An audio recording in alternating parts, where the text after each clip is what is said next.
Hello everyone, how to Tuts back with another new video, and in this video I'll guide you how to make your contact number or phone number on limit to public.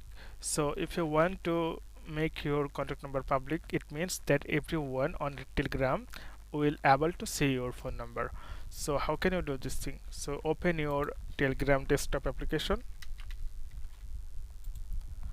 and click the three line left top corner on your screen and click the settings option and click the privacy and security and click the phone number. So by default maybe you will see it's my contact. It means only your contact, save your contact on your device, they will able to see your contact number. But if you click the everybody, it means everyone on Telegram account they can see your phone number, and click the save.